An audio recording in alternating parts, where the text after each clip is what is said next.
আমার বুকের মধ্যিখানে মন যেখানে হৃদয় সেইখানে সেইখানে তোমারে আমি রেখেছি কত না যতনে। আমার বুকের মধ্যিখানে মন যেখানে হৃদয় সেইখানে। টুটু। আসসালামু আলাইকুম দর্শক, সবাই কেমন আছেন? চলে আসলাম আবারও একটা ভিডিও নিয়ে। আপনারা হয়তো বা কমপ্লেন করতে পারেন যে আপা আপনি কেন এত লেট করেন, এই সাইড দিয়ে ঘটনা প্রবাহের পর ঘটনা প্রবাহ শেষ হয়ে যায়, আমাদের বিলও কেটে নেয়, তারপর আপনাদেরকে দেখি না। দর্শক আপনারা হয়তো বা এই কমপ্লেন করতে পারেন, আমি এটা মেনে নিচ্ছি। আসলে এত ব্যস্ততা সঠিকভাবে সময় দিতে পারি না, তো ওদের ভিডিও খুব কম দেখা হয়। এই জন্য আপনাদের সামনে যে সঠিক তথ্যগুলো নিয়ে আসবো এটা আনতে একটু সময় লেগে যায়। তো যাই হোক দর্শক, খবর নিশ্চয়ই পেয়ে গেছেন যে মানাইয়া অর্থাৎ মান্নাতের বোন অর্থাৎ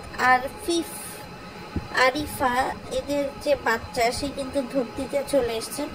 আমি আরো অবাক হয়ে যাচ্ছিলাম দর্শক যে সাবিনা একদম পরদিন সকালবেলা উঠেই চলে আসলো, কি হলো না হলো। পরে দেখলাম আসলে কাহিনী সেটা না, কাহিনী হচ্ছে আপনার আফিফা তার হচ্ছে বাচ্চা হয়েছে। আসলে এই যে আরিফা আর হচ্ছে সাবিনা এরা দুইজন কিন্তু আসলে একবার পিল নিয়ে খুব গবেষণা করছিল। এরপরে দুইজনই একসাথে গর্ভবতী হয়ে এই 4-5 মাসের ব্যবধানে, মানে আগে গোল দিয়ে ফেলতে হচ্ছে মরিয়মের মা, মরিয়মের মা তো আর গোল দেয়নি, আগে গোল দিয়ে ফেলতে ধরেন আরিফ। আর সিএনজি চালাতে গোল দিতে একটু লেট করছে। আপনাদের জানার জন্য বলে রাখি, আরিফার স্বামী কিন্তু সিএনজি ড্রাইভার। তো যাই হোক দর্শক, এবার আসি একটু কাজের কথায়।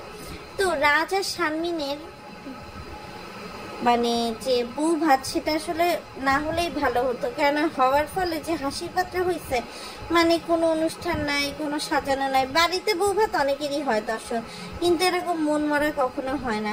তো যাই হোক দর্শক, যেটা হয়েছে যে আসলে আজকে আমি দেখতেছিলাম যে বিয়ের পর দিন কিভাবে জামাই বাজার করলো, কিভাবে নাহার বিথি রাজের উপর ঢলে পুড়ে গোসল করালো।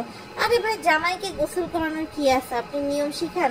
পুকুর পাড়ে গিয়ে করে গ্রামের দিতে হয়, কিন্তু দর্শক ছোট একটা বাথরুমে যেখানে রাজের মুখের সামনে নাহারের বুক পড়ছে, বিথির পেট পড়ছে, পায়জামা পড়ছে, এইভাবে গোসল দর্শক কে করায়? দর্শক আপনাদের যদি কারো এরকম বাথরুমের মধ্যে গোসল হয়ে থাকে দর্শক সেটা জানাবেন। তো রাজ যখন গেছে, তো এখন পরদিন সকালে তো আসলে সাবিনা তানজিলা এরা চলে গেছে। তো এদিক দিয়ে হচ্ছে খুকি ছিল আর হচ্ছে আপনার তিশা ছিল, আর মিম তো থাকবেই। তো ওরা এসে একসাথে নাস্তা করছে। তো তারপরে হচ্ছে আসলে মানে যেটা সত্যি কথা যে তিশা একদম মানে ঠোঁট কাটার মতো বলেই ফেলছে যে সে কোনো টাকা দিতে পারবে না, সে অনেক কিপটা। সে বিশ্বাস করবে না দর্শক, শারমিনের জন্য গিফট নিতে গেছে, সে হচ্ছে বাজেট দেখতেছে, অথচ সেই একটা ইউটিউব চ্যানেল চালায় যেখানে তার অনেক ভিউ, মানে সাবস্ক্রাইবারই তো মিলিয়ন।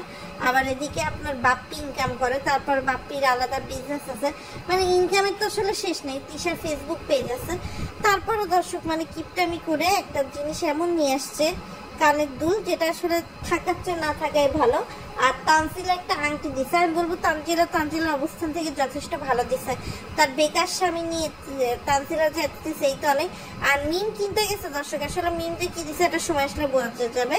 তো রিসিপশনে দর্শক সুইপার পল্লীতে গিয়ে নাকি সাবিনা খেতে পারে না, এরকম আমি একটা নিউজ দেখলাম। তো রিসিপশনের পরে দর্শক যখন বাড়ি এসছে, রাজ রিক্সা ভাড়া দিয়ে দিচ্ছে দর্শক। ওখানে বাপ্পি বড় দুলা ভাই আছে, চাচা ফুপু আছে, তারপরও রাজ সবার ভাড়া দিয়ে দিছে। এরপর রাজ উপরে ওঠা মাত্রই তাকে শিলপাটা দিয়ে হিন্দু রীতিতে বরণ করা হয়েছে, এবং এরপরে সে তার শাশুড়ির কাছে গিয়ে শাশুড়ির পা টিপে দিচ্ছে।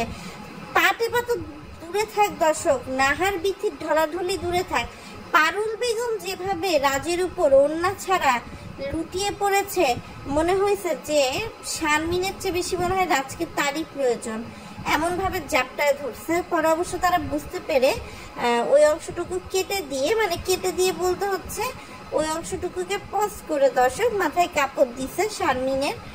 মার, তারপরে হচ্ছে দর্শক আপনার আগাইছে। তো যাই হোক, এরপরে দর্শক যেটা বলার কথা যে রাজের মা বাপ এসছে, সে তারা কিন্তু অল্প স্বল্প মিষ্টি নিয়ে এসছে। আর জামাই বাজারে বাপ্পিকে নিয়ে গেছিল রাজ। বাপ্পি আসলে জানেন তো, বাপ্পিকে যদি কেউ সম্মান করে বাপ্পি একদম খুশিতে গদগদ হয়ে যায়, তো এখানেও গদগদ হয়ে গেছে বাপ্পি। তো যাই হোক দর্শক, এরপরে আমরা যেটা দেখলাম যে শারমিন আর রাজের নতুন জীবন শুরু হয়েছে। তো শারমিন আসলে দেখছে যে অতীতে তানজিলা মিম তাদের দুগ্ধজাত খামারের যে বাম্পার ফলন বিয়ের পরে, সেটা কিন্তু দর্শকদের সামনে দেখাইছে। এখন শারমিন তো আসলে থ্রি পিস পুরোভাবে দেখাতে পারছিল না, এই জন্য শারমিন পরছে শাড়ি। আর শাড়ির আঁচলটা দর্শক এভাবে নিছে যে আপনার দুই বুক যে সেটা একটু উন্মুক্ত রেখে দিছে, যাতে দর্শক যে কেউ দেখে বুঝতে পারে যে এই দুগ্ধজাত খামারের কতটুকু বাম্পার ফলন হয়েছে। এরপরে সে সকালবেলা উঠে দেখাইতেছে যে সে চা খাবে, সে নাকি ভাত খেতে পারে না, অথচ ভাত খায় কিন্তু বড় হয়েছে, মানুষ হয়েছে। এবং তার স্বামীকে দিছে হচ্ছে গোশ আর পোলাও, আর নিজে খাইছে ড্রাগন ফল, চা, টোস্ট বিস্কুট আর মালটা। এবং ফল দেওয়ার সময় সে বলতেছে যে না, আপনাকে ড্রাগন ফল দিব না, ড্রাগন ফল আমার অনেক পছন্দ। এরপরে দর্শক সে ব্রেন স্ট্রোক করছে, রাজ এটা নিজের মুখে বলছে, কিন্তু শারমিন সেটাকে বানাই ফেলছে হার্ট অ্যাটাক। এবং সেটাও বলছে যে আগে ছিল, এখন কিন্তু জিনিসটা অনেক বেশি নর্মাল হয়ে গেছে। আর মানে যেটা সত্যি কথা আপনার, যে শারমিনের বিয়েতে কিন্তু আয়নার যে রাসমটা সেটা কিন্তু হয় নাই। তো আয়নার তো অনেক বেশি শখ ছিল রাজের। তো রাজ হচ্ছে পরে এই জিনিসটা করছে, এবং যেখানে রাজ শারমিনকে বলছে তার জীবনের চাঁদ, তার জীবনের লাইফ পার্টনার, অনেক কিছু। আর এদিক দিয়ে দর্শক যেটা বলবো যে আসলে রাজ অনেক কাজের একটা ছেলে। রাজ আজকে প্রকাশও করে দিচ্ছে যে সে আসলে হোটেলে কল বয়ের মতো সার্ভিস দিয়ে যেত, এবং এই জীবনটা সে 2008 থেকে 2014 সাল পর্যন্ত ছিল। এরপরে হচ্ছে সেই জীবনে পরিবর্তন আছে। অর্থাৎ দর্শক আপনাদেরকে ওপেনলি বলি, সে বলেই দিচ্ছে তার ছোট বোনের বিয়ের পর থেকে সেই সব ছাড়ছে। মানে দর্শক বোঝেন, একটা বাড়ির লোকজন ছাড়া কে চোখে আপনার লেন্স লাগায় ক্লায়েন্টদের মনোরঞ্জন করতে পারে দর্শক। আর অনেকেই হয়তো বা জানেন এবং বোঝেন, শারমিন কিন্তু রাজের চেয়ে বয়সে অনেক বড় দর্শক। যতই শারমিন নিজেকে ছোট প্রমাণ করে না কেন, তা কিন্তু না। আর শারমিন কিন্তু আজকে তার ভিডিওতে বলেই দিছে যে তার বিয়েতে যত খরচ হয়েছে সব খরচ সে করছে, শুধুমাত্র বাবুর্চির খরচ যেটা বা খাবারের খরচ যেটা, সেটা বাদ দিয়ে বাকি সব টাকা, মানে ডেকোরেশন থেকে শুরু করে দর্শক ফটোগ্রাফি যাবতীয় টাকা সবকিছু হচ্ছে শারমিন নিজে দিয়েছে। তো দর্শক এই ছিল হচ্ছে মোটামুটি মেন কথা, যেটা আসলে আপনাদের সাথে শেয়ার করে দিয়েছিলাম।